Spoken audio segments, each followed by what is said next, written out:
Hi friends, ಇವತ್ತು ಹಲಸಿನ ಹಣ್ಣಿನ ದೋಸೆ ಮಾಡ್ತಾ ಇದ್ದೇನೆ. ಅದಕ್ಕೆ ಬೇಕಾಗೋದು 3 ಲೋಟ ಅಕ್ಕಿ, ಅವಲಕ್ಕಿ ಮತ್ತು ಮೆಂತೆ. ಇದನ್ನು ಮೂರು ಈಗ ಕ್ಲೀನಾಗಿ ತೊಳೆದು ನೆನೆ ಇಡೋದು 5-6 ಗಂಟೆ. ಆಮೇಲೆ ರುಬ್ಕೊಳ್ಳೋದು. ಹಲಸಿನ ಹಣ್ಣು, ಹಸಿ ಕೊಬ್ಬರಿ, ಬೆಲ್ಲ ಎಲ್ಲ ಹಾಕಿ ರುಬ್ಬೋದು. ಅಕ್ಕಿ ಹಲಸಿನ ಹಣ್ಣು ದೋಸೆಗೆ ಅಕ್ಕಿ ತೊಳೆದು ಈಗ ನೆನೆ ಹಾಕಿ. ಹಲಸಿನ ಹಣ್ಣು ದೋಸೆ ಮಾಡಲಿಕ್ಕೆ ಹಲಸಿನ ಹಣ್ಣಿನ ತೊಳೆಗಳು, ಬೆಲ್ಲ, ಅದು ಸ್ವೀಟ್ ಆಗಿದ್ರೆ ಚೆನ್ನಾಗಿದೆ, ಸ್ವಲ್ಪ ಸ್ವೀಟ್ ಆಗಿರ್ಬೇಕು ದೋಸೆ, ಬೆಲ್ಲ, ಹಸಿ ಕೊಬ್ಬರಿ 3-4 ಗಂಟೆ ನೆನೆಸಿಟ್ಕೊಂಡು ಅಕ್ಕಿ ನೆನೆಸಿಟ್ಕೊಂಡಿದ್ದೆ. 4-5 ಗಂಟೆ ಮೊದಲೇ ನೆಂದಿದೆ. ಈಗ ಇದನ್ನ ರುಬ್ಬಿಟ್ಕೊತೀನಿ. ಮೊದಲಿಗೆ ಹಲಸಿನ ಹಣ್ಣು,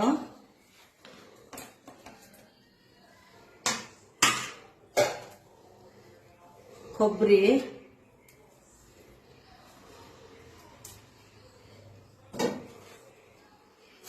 ಬೆಲ್ಲ, 1 ಸ್ಪೂನ್ ಏಲಕ್ಕಿ ಪೌಡರ್ ಇಷ್ಟು ಹಾಕಿ ಈಗ ನುಣ್ಣಗೆ ರುಬ್ಕೋಬೇಕು. ಈಗ ಇದು ಹಲಸಿನ ಹಣ್ಣು ತೊಳೆ ಮತ್ತು ಹಸಿ ಕೊಬ್ಬರಿ, ಬೆಲ್ಲ, ಏಲಕ್ಕಿ ಪೌಡರ್ ಹಾಕಿ ಸಣ್ಣ ನುಣ್ಣಗೆ ರುಬ್ಕೊಂಡ್ ಬಂದಿದ್ದೀವಿ. ಈಗ ಇದನ್ನೊಂದು ಪಾತ್ರೆಗೆ ತೆಗಿತೀನಿ. ಈಗ ಅಕ್ಕಿ ರುಬ್ಬೋದು. ಈಗ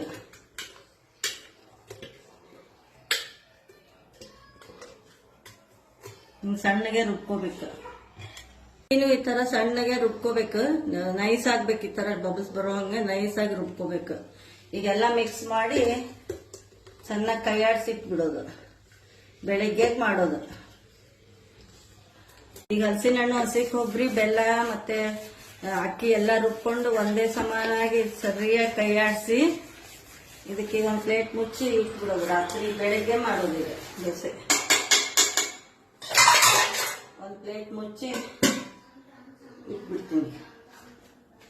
ಉಪ್ಪು ಹಾಕಿದ್ದೀನಿ. ಈಗ ತುಂಬಾ ಕೈಯಾಡಿಸ್ತೀನಿ ಈಗ ದೋಸೆ ಮಾಡ್ಲಿಕ್ಕೆ. ದೋಸೆ ಹಿಟ್ಟು ಹೆಂಗ ಇದು ಉಬ್ಬಿದೆ ನೋಡಿ ಫ್ರೆಂಡ್ಸ್. ಇದಕ್ಕೆ ಉಪ್ಪು ಹಾಕಿ ಈಗ ದೋಸೆ ಮಾಡ್ತೀನಿ. ತುಂಬಾ ಇದು ಉದುಗ್ ಬಂದಿದೆ. ಉಪ್ಪು ಹಾಕಿ ಕೈಯಾಡಿಸಿದೀನಿ ಚೆನ್ನಾಗಿ. ಈಗ ಹಂಚಿ ಕಾದಿದೆ. ಹಂಚಿಗೆ ದೋಸೆ ಹಾಕ್ತೀನಿ. ಈಗ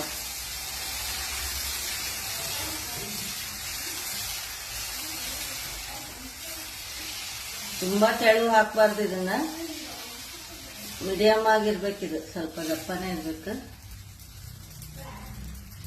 ತುಪ್ಪ ಹಾಕ್ಬೇಕಿದೆ. ತುಪ್ಪ ಹಾಕಿದ್ರೆ ಟೇಸ್ಟ್ ಬರ್ತದ. ಎಣ್ಣೆನೂ ಹಾಕೋಬಹುದು. ತುಪ್ಪ ಹಾಕಿದ್ರೆ ಇನ್ನೂ ಟೇಸ್ಟ್ ಬರ್ತದೆ.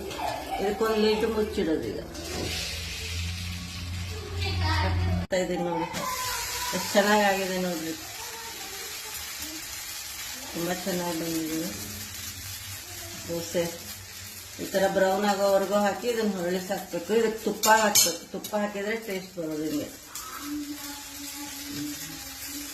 ಇನ್ನೊಂದು ಹಾಕ್ತೀನಿ. ಇವಾಗ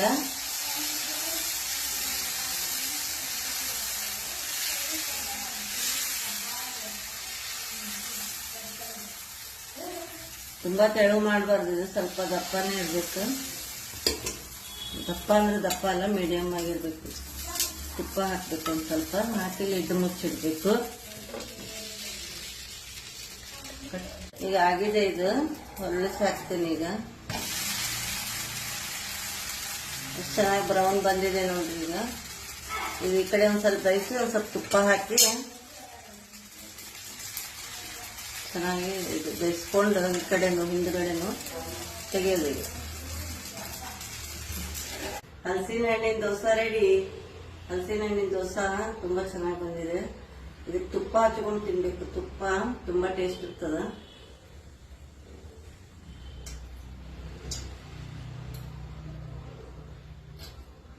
ತುಂಬಾ ಚೆನ್ನಾಗಿದೆ. ಹಲಸಿನ ಹಣ್ಣಿನ ಫ್ಲೇವರ್ ಎಲ್ಲ ಬಿಟ್ಕೊಂಡೋದು. ದೋಸೆ ಟೇಸ್ಟ್ ಆಗಿದೆ ತುಂಬಾ. ನೀವು ಮಾಡಿ ನೋಡ್ರಿ, ಟೇಸ್ಟ್ ಹೇಳ್ರಿ. ಹಲಸಿನ ಹಣ್ಣು ಎಲ್ಲ ಕಡೆ ಸಿಗ್ತಾ ಇದೆ. ಹಲಸಿನ ಹಣ್ಣಿನ ದೋಸೆ ಮಾಡ್ರಿ ಎಲ್ಲರೂ. ತುಂಬಾ ಚೆನ್ನಾಗಿದೆ.